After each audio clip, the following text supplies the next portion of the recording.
Баршаңызға ассалаумалейкум. Каналыма қош келдіңіздер. Сіздермен бірге тәтті сім каналы. Мен сіздерге керемет дәмді тәтті шие мен алмадан компот жасайтын боламыз. Және де бұл компот өте дәмді, әр ағзамызға өте пайдалы, витаминдерге тола болып келеді. Міндетті түрде видеоны соңына дейін қарап, каналыма тіркелуді, жанында қоңырау белгісін басуды ұмытпаңыз. Бізге қажетті заттар ол шие мен алма.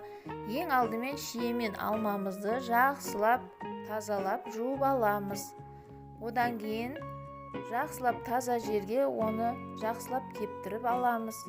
Кептіріп болғаннан кейін банкамызды стерилизовать етеміз. Болғаннан кейін шие мен алмамызды банкамызға жайғастырамыз.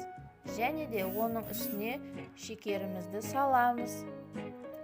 Шекерімізді салып болған соң үстіне қайнап тұрған суымызды құятын боламыз.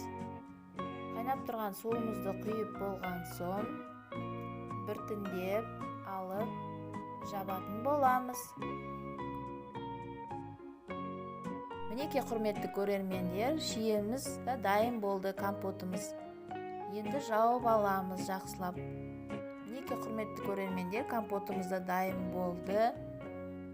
Міндетті түрде видеоны соңына дейін қарап, каналыма тіркелуді ұмытпаңыздар. Подписация батырмасын басып, міндетті түрде тіркеліп алыңыздар. Сонымен қатар достарыңызға да жіберуді ұмытпаңыздар. Тәтті тізіммен астарыңыз тәтті болсын.